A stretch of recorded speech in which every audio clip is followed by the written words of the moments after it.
It happened in the spring of the year, at the time when kings go out to battle, that David sent Joab and his servants with him, and all Israel, and they destroyed the people of Ammon and besieged Rabbah. But David remained at Jerusalem. Then it happened one evening that David arose from his bed and walked on the roof of the king's house, and from the roof he saw a woman bathing, and the woman was very beautiful to behold. So David sent and inquired about the woman. And someone said, "Is this not Bathsheba, the daughter of Eliam, the wife of Uriah the Hittite?" Then David sent messengers and took her, and she came to him. And he lay with her, for she was cleansed from her impurity. And she returned to her house. And the woman conceived. So she sent and told David and said, "I am with child." Then David sent to Joab, saying, "Send me Uriah the Hittite." And Joab sent Uriah to David. When Uriah had come to David, David asked how Joab was doing, and how the people were doing, and how the war prospered. And David said to Uriah, "Go down to your house and wash your feet." So Uriah departed from the king's house, and a gift of food from the king followed him. But Uriah slept at the door of the king's house with all the servants of the Lord, and did not go down to his house.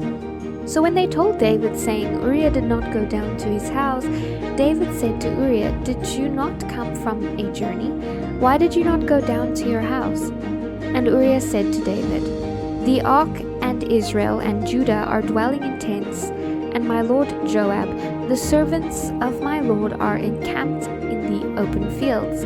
Shall I then go to my house to eat and drink, and to lie with my wife? As you live, and as your soul lives, I will not do this thing." Then David said to Uriah, "Wait here today also, and tomorrow I will let you depart." So Uriah remained in Jerusalem that day, and the next. Now when David called him, he ate and drank before him, and he made him drunk. And at evening he went out to lie on his bed with the servants of his lord, but he did not go down to his house.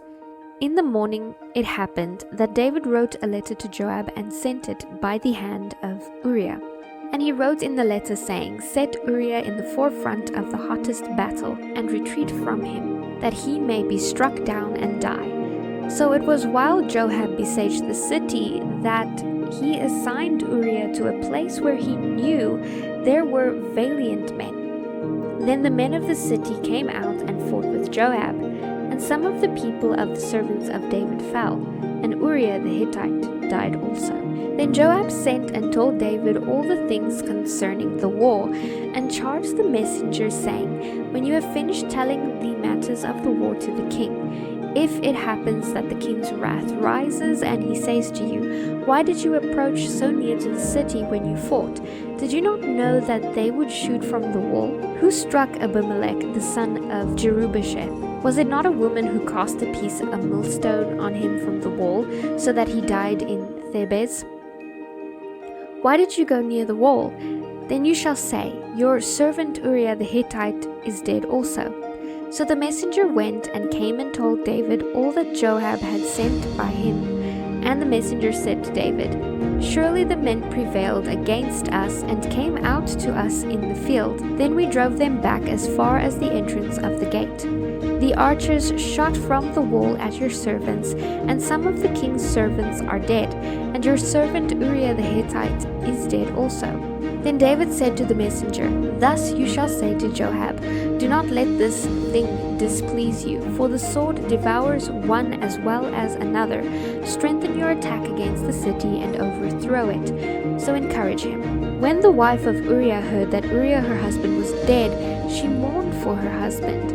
And when the mourning was over, David sent and brought her to his house, and she became his wife and bore him a son. But the thing that David had done displeased the Lord. Then the Lord sent Nathan to David, and he came to him and said to him, "There were two men in one city, one rich and the other poor.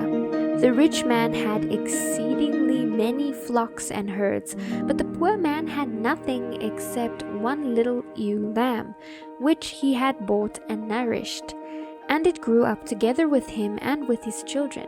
It ate of his own food and drank from his own cup and lay in his bosom, and it was like a daughter to him. And a traveler came to the rich man, who refused to take from his own flock and from his own herd to prepare one for the wayfaring man who had come to him.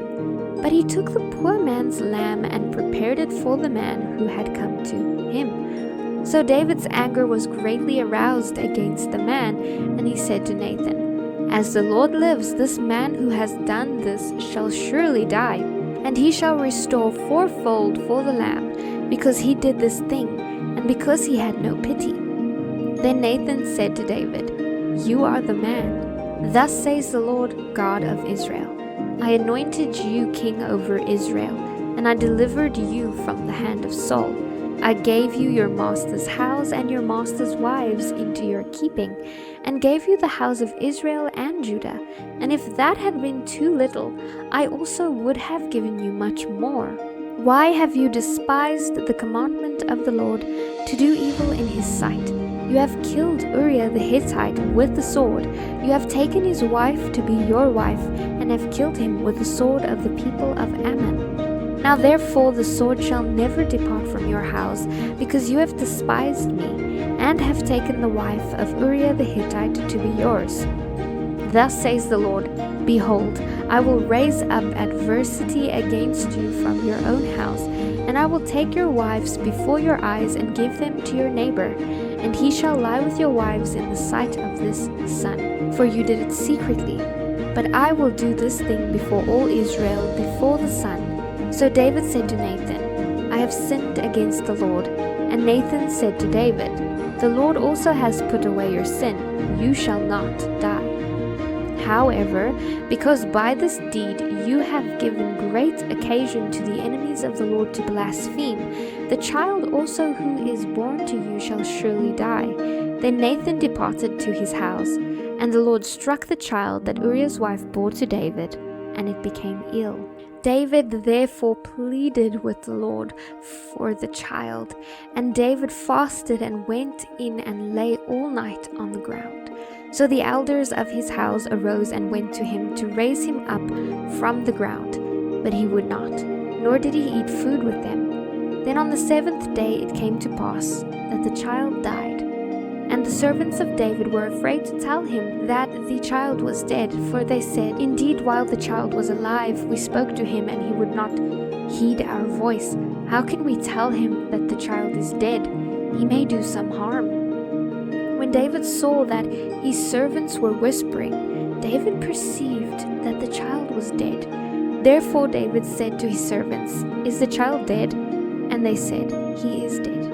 So David arose from the ground, washed and anointed himself, and changed his clothes. And he went into the house of the Lord and worshipped.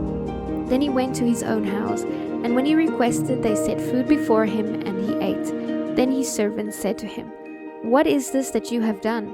You fasted and wept for the child while he was alive, but when the child died you arose and ate." And he said, "While the child was alive I fasted and wept, for I said, Who can tell whether the Lord will be gracious to me, that the child may live? But now he is dead, why should I fast? Can I bring him back again? I shall go to him, but he shall not return to me." Then David comforted Bathsheba, his wife, and went in to her and lay with her. So she bore a son, and he called his name Solomon. Now the Lord loved him, and he sent word by the hand of Nathan the prophet.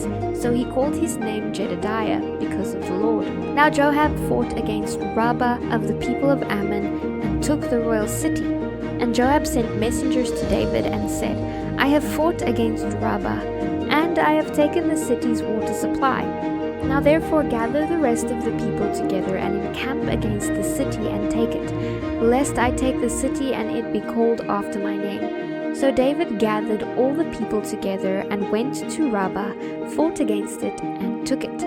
Then he took their king's crown from his head. Its weight was a talent of gold with precious stones, and it was set on David's head. Also he brought out the spoil of the city in great abundance, and he brought out the people who were in it, and put them to work with saws and iron picks and iron axes, and made them cross over to the brickworks. So he did to all the cities of the people of Ammon. Then David and all the people returned to Jerusalem.